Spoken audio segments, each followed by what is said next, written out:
For নম্বৰটো দিয়া আছে কোনটো ডাঙৰ উলিওৱা।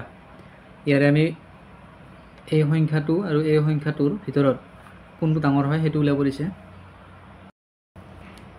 দুটা সংখ্যা মই লিখি লৈছোঁ। এতিয়া 5/12 ৰৰ ঠাইত আমি পূৰণ চিন দিব লাগিব 2/3। এতিয়া 2 আৰু 12 দুটা সংখ্যাকে হৰণ কৰিব পাৰি। 2ৰে 2 কৰিলে 1 বাৰ যাব আৰু 2ৰে যদি 12 কৰোঁ 6 বাৰ যাব। এতিয়া যদি আমি পূৰণ কৰি দিওঁ 6 × 3 = 18 হ'ব, 5 × 1 = 5। ঠিক তেনেকৈ এইফালে কৰিলে 4/7 ৰৰ ঠাইত আমি পূৰণ দিলোঁ, এইফালে 1/2 কৰিলে এইটো হ'ব 14, এইফালে হ'ব 4/14। আকৌ এইটো লঘিষ্ঠ কৰিব পাৰি 2 × 2 = 4, 2 × 7 = 14। ইয়াতে কৰিব পৰা গ'ল হয়। গতিকে এইটো হ'ল 2/7। এতিয়া দুটা সংখ্যাকে আমি চাব লাগে কোনটো ডাঙৰ কোনটো সৰু। আমি দুটা সংখ্যাৰ হৰবিলাকৰ লসাগু ল'ব লাগিব। 2/7 এইটো হ'ল 5/18।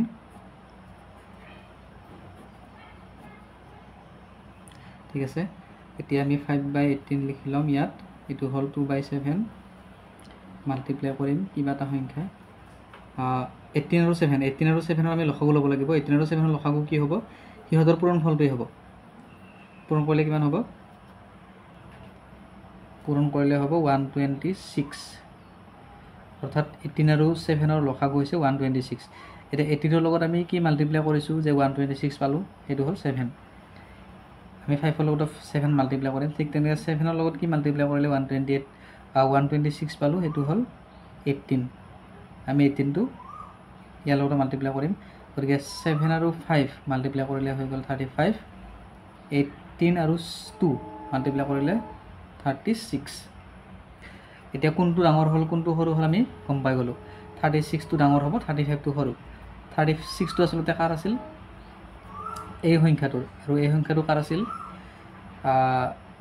2/7। 2/7 মানে এইটো 4/7ৰ 1/2।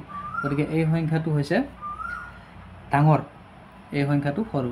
গতিকে আমি ইয়াক এনেকৈ লিখিম, যিহেতু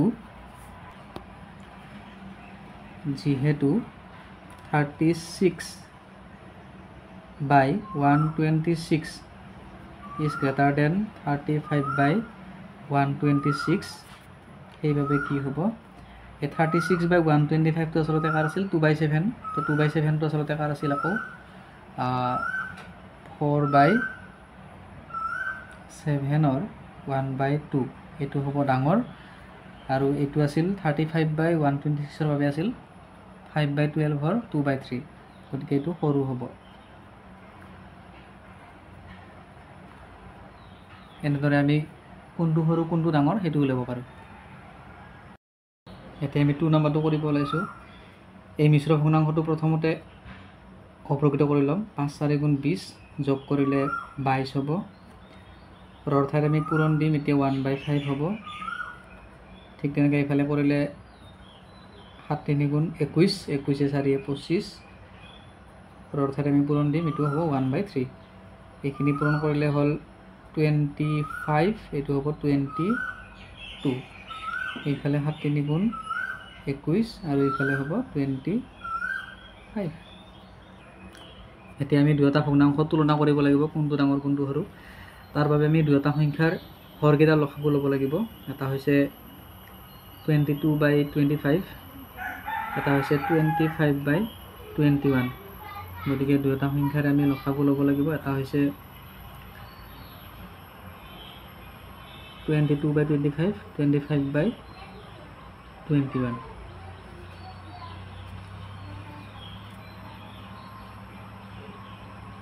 ইহঁতৰ পূৰণফলটোৱে লসাগু হ'ব 25 আৰু 21ৰ লসাগু 5 × 5, এইফালে 25 হ'ব, 25 × 2 = 50, 525 হ'ব। গতিকে 525 হৈছে লসাগু।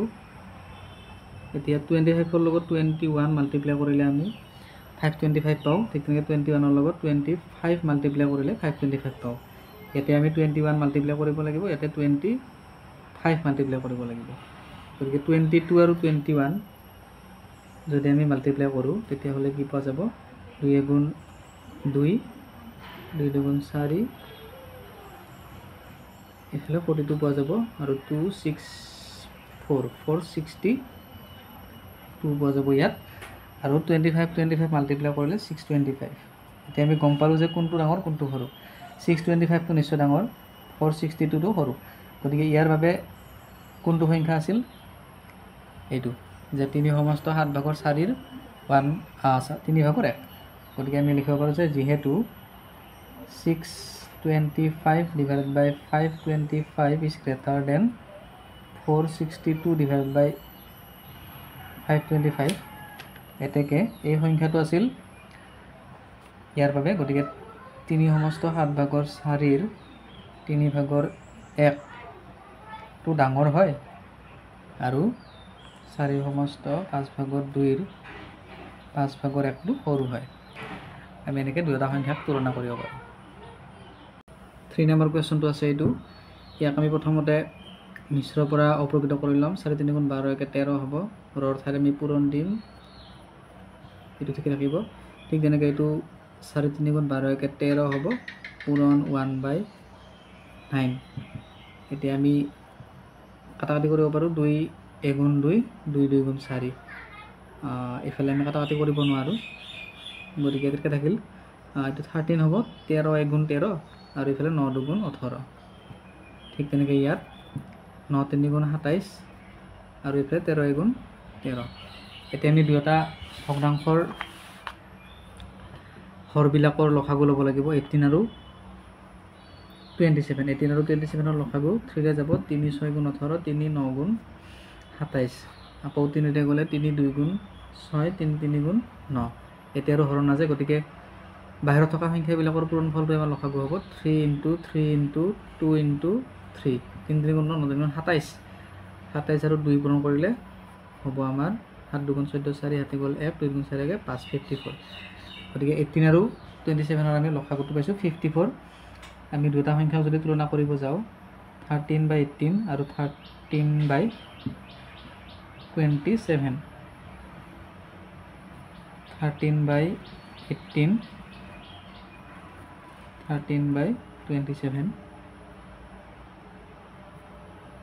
লসাগু যেহেতু আমি 54 পাইছোঁ দুটাৰে হৰত আমি 54 লিখি দিম এতিয়া 27ৰ লগত 2 মাল্টিপ্লাই কৰিলে 54 পায় গতিকে 27ৰ লগত আমি 2 মাল্টিপ্লাই কৰিলোঁ ঠিক তেনেকৈ 18ৰ লগত আমি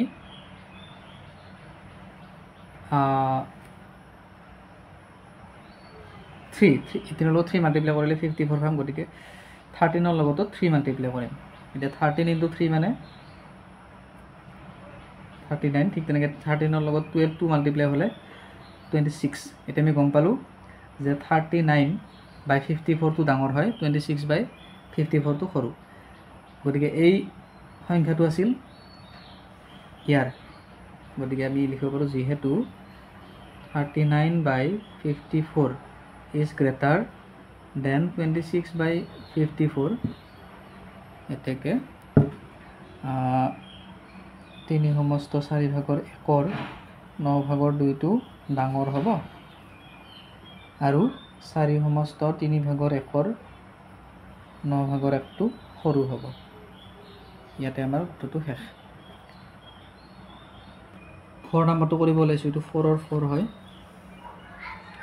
মিশ্ৰ ভগ্নাংশটো প্ৰথমতে অপ্ৰকৃত কৰি ল'ম 3 3 এগুণ 3 আৰু 5 হ'ব এইটো যোগ কৰিলে 5 পূৰণ দিলোঁ এইটো অপ্ৰকৃত কৰি ল'লে 4 3 গুণ 12 একে 13 হ'ব এতিয়া যদি আমি এইটো পূৰণ কৰোঁ 4 3 গুণ 12 এইটো হ'ব 5 3 গুণ 15 5 1 65 ঠিক তেনেকৈ এইটো মিশ্ৰৰ পৰা অপ্ৰকৃত কৰিলে হৈ যাব 6 4 গুণ 24 একে 25 অৰ্থাৎ পূৰণ দিলোঁ 2/3 2ৰে কাটা যাব ধুনীয়াকৈ 2 2 গুণ 4 2 গুণ 2 এতিয়া তলত থাকিল 6 ওপৰত হ'ল 25 এতিয়া আমি দুটা ভগ্নাংশ তুলনা কৰিম 65 divided by 12 আৰু এটা হ'ল 25 divided by 6 আমি লসাগু ল'ব লাগিব হৰকেইটাৰ হৰ মানে 12 আৰু 6ৰ লসাগু 12 হয় এইটো আমি সকলোৱে জানো গতিকে লসাগুকেইটা আমি হৰত লিখি ল'লোঁ এতিয়া 65 × 12 × 25 × 6 × 6 × 2 মানে 12 হয় গতিকে 25ৰ লগতো 2 মাল্টিপ্লাই কৰিম 12 × 2 মানে 12 হয়, গতিকে 65 লগতো 2 মাল্টিপ্লাই কৰিম। 65 ইনটু 2 মানে 5 2 গুণ 10 0 হাতে গ'ল 1 4 গুণ 12 একে 13 130। ঠিক তেনেকৈ 25 ইনটু 2 মানে হৈছে 50।